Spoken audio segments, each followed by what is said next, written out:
Hello everyone, स्वागत है आप सबका आपके अपने परिवार रैंकर्स गुरुकुल पर।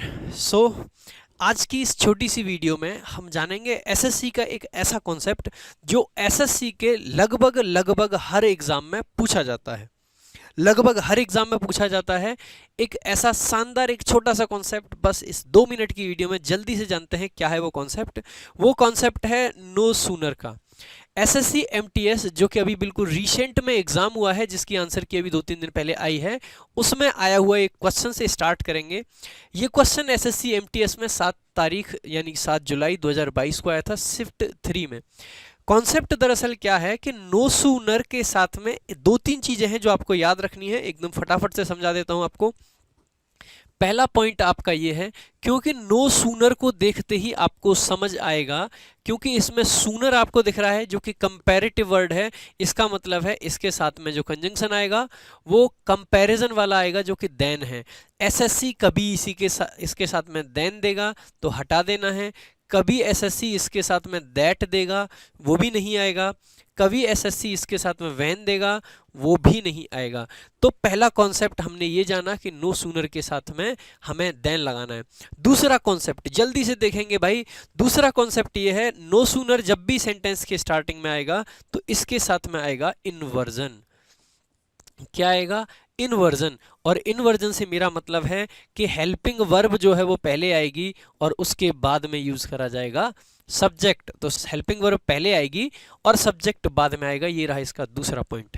इन पॉइंट्स को आप ध्यान रखेंगे। एक तीसरा पॉइंट आप और क्या समझ सकते हैं कि नो सूनर और देन मिलके कितनी क्लॉजेस को जोड़ते हैं? 2 क्लॉज को जोड़ते हैं, दोनों अलग अलग होते हैं। नो सूनर और देन दोनों एक साथ चिपक के नहीं आते हैं, दोनों अलग अलग क्लॉज की जगह पे आते हैं। दूसरा, यहां पे साधारणतः पास्ट टेंस का प्रयोग किया जाता है। कौन से टेंस का भाई साहब? पास्ट टेंस का। पास्ट इंडेफिनिट भी आ सकता है और पास्ट परफेक्ट भी आ सकता है। दोनों ही टेंस यहाँ पे आ सकते हैं। आ जाते हैं अपने क्वेश्चन पे जल्दी से। पास्ट परफेक्ट टेंस यूज करा गया है। ही यहाँ पे सब्जेक्ट है और आपका ही सब्जेक्ट है, हेड आपकी हेल्पिंग वर्ब है। हेल्पिंग वर्ब को सब्जेक्ट से पहले यूज कर रखा है, बिल्कुल सही बात है। हेड के बाद में वर्ब की थर्ड फॉर्म यूज करी गई है, बिल्कुल सही बात है। Out of her site that लगा रखा है, दैट नहीं आएगा, अभी बताया था क्या आएगा, देन आएगा। देखते हैं। तो नो इंप्रूवमेंट आपका गलत हो गया क्योंकि यहाँ पे दैट था, आगे यहाँ पे एंड लगा रखा है, इसीलिए ये भी गलत हो जाएगा। यहाँ पे नो सूनर को ही चेंज कर दिया एज सून एज। ध्यान रखेंगे, एज सून एज जब भी आता है तो इसके साथ में देन कभी नहीं आता। इनफैक्ट इसके साथ में कोई भी कंजंक्शन नहीं आता है। नेक्स्ट में आपका नो सूनर लगा रखा है, हेड लगा रखा है और यहाँ पे देन लगा रखा है, यानी कि चौथा ऑप्शन इसका सही आंसर हो जाएगा। एसएससी एमटीएस का लेटेस्ट क्वेश्चन था। नेक्स्ट देखेंगे जल्दी से अगला क्वेश्चन, एक और एसएससी एमटीएस इसी साल आया हुआ। She had no sooner taken a few steps forward that she suddenly recoiled. अब आपने देखा सबसे पहला ये है कि भाई साहब she had no sooner taken, इस तरीके से इस सेंटेंस को लिखा गया है। इस तरीके से इस सेंटेंस को लिखा गया है। ऑप्शन देखेंगे, सबसे पहले यहाँ पे दैट आ रखा है तो ये तो वैसे ही गलत हो गया, तो नो इंप्रूवमेंट इसका आंसर नहीं हो सकता है। नो इंप्रूवमेंट इसका आंसर नहीं हो सकता है। आ जाएंगे चौथे ऑप्शन पे, सी डिड नो सूनर टुक। देखो डिड के साथ में टुक आ रखा है, वैसे ही गलत हो जाएगा। डिड के साथ में टुक नहीं, टेक आना चाहिए। हालांकि नो सूनर को हेल्पिंग वर्ब और मेन वर्ब के बीच में यूज करना पॉसिबल है। ध्यान देंगे, हमेशा इन्वर्जन आएगा ऐसी पॉसिबिलिटी, हमेशा इन्वर्जन आएगा ऐसा जरूरी नहीं है। हेल्पिंग वर्ब और मेन वर्ब के बीच में आ सकता है, लेकिन क्योंकि डिड के बाद में V1 आती है इसीलिए ऑप्शन 4 भी गलत है। और डिड के बाद में यहाँ पे भी क्या लगा रखा है, आपकी V3 लगा रखी है, इसीलिए ये भी गलत है, क्योंकि डिड के बाद में क्या आना चाहिए, V1।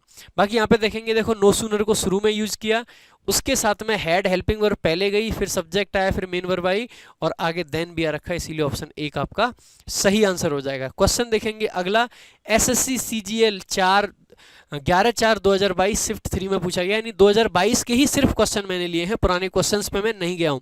अगर पुराने क्वेश्चन लूंगा तो एक ऐसा कॉन्सेप्ट है कि कोई पेपर बाकी नहीं रहा जो कि इस कॉन्सेप्ट को ना पूछा गया हो। आ जाते हैं क्वेश्चन पे। No sooner did the child start crying then error detection का क्वेश्चन था भाई साहब, और THEN लगा रखा है, THEN की जगह पे DHAN आना चाहिए, इसीलिए सी ऑप्शन आपका करेक्ट आंसर हो जाएगा। आ जाते हैं अगले क्वेश्चन पे। SSC CGL में ही पूछा गया, इसी साल में ही पूछा गया, 20/4/2022 शिफ्ट 3 को पूछा गया क्वेश्चन है, और क्वेश्चन है फिल इन द ब्लैंक का। आपने देखा शुरुआत में इंप्रूवमेंट में 2 क्वेश्चन पूछे हैं MTS में, SSC CGL में एरर डिटेक्शन में पूछा है, और यहाँ पे फिल इन द ब्लैंक्स में भी पूछ रखा है। आ जाते हैं क्वेश्चन पे। Dash did she open her lunch box then, जैसे ही आपने देखा कि देन आ रखा है जो कि कंपैरिजन दिखाता है, देखो एज सून एज का पेयर कभी भी देन नहीं बनेगा, ध्यान रखेंगे। हार्डली का जो पेयर होता है वो वैन होता है, क्या होता है, वैन। एज सून एज के साथ में सिर्फ कॉमा आता है, ध्यान रखेंगे, सिर्फ कॉमा आ जाएगा क्लॉज को जोड़ने के लिए, और नो सूनर के साथ में आपका देन आता है, और जस्ट एज के साथ में आपका देन कभी नहीं आता है, ठीक है। तो आपने देखा नो सूनर जो कि कंपैरेटिव वर्ड है, कंपैरेटिव वर्ड है, देन आएगा, देन को देख के हमें पता चल गया कि नो सूनर हमारा सही आंसर हो जाएगा। तो फिल इन द ब्लैंक में भी क्वेश्चन आ रखा है शिफ्ट 3 20/4/2022। नेक्स्ट देखेंगे CGL मेंस का क्वेश्चन है भाई साहब, CGL मेंस का 3/2/2022, डैश द बस स्टॉप्ड, और फिर कॉमा लगाया है, द चिल्ड्रन रैन आउट। यहाँ पे बच्चे से गलती क्या होती है, बच्चे से गलती होती है, बच्चा कहता है no sooner the bus stopped, ध्यान रखेंगे नो सूनर देन एक साथ नहीं लगाते, देन यहां आता, नो सूनर शुरू में होता तो हो सकता था, ध्यान रखेंगे। अभी आपको बताया था कॉमा लगा रखा है, एज सून एज, जैसे ही बस रुकी तभी बच्चे उतर गए, तो जरूरी नहीं है कि रट्टा मार के बैठ जाओ, नो सूनर देन दिखे और लगा दो, यहाँ पे एज सून एज आएगा क्योंकि आगे देन नहीं कॉमा रखा है, ठीक है। एक छोटा सा एक प्यारा सा कॉन्सेप्ट था। एक बार सारे लोग कमेंट करके जरूर बताएंगे कि क्या आपको ऐसी ही वीडियोस फ्रीक्वेंटली आस्क्ड कॉन्सेप्ट्स की वीडियो अगर आपको चाहिए तो मैं आपके लिए 2-2 5-5 मिनट की ऐसी बहुत सारी वीडियोस लेके आ सकता हूँ, बहुत सारी वीडियोस आपके लिए लेके आ सकता हूँ। इस वीडियो को लाइक करेंगे, शेयर करेंगे, हर जगह अपने हर दोस्त को बताएंगे कि ऐसी वीडियोज इस चैनल पर आ रही हैं। तो हम अब से रैंकर्स गुरुकुल पे ऐसी बहुत सारी वीडियोज आप लोगों के लिए लेके आने वाले हैं, जिनमें छोटी सी वीडियो और बहुत शानदार सा कॉन्सेप्ट।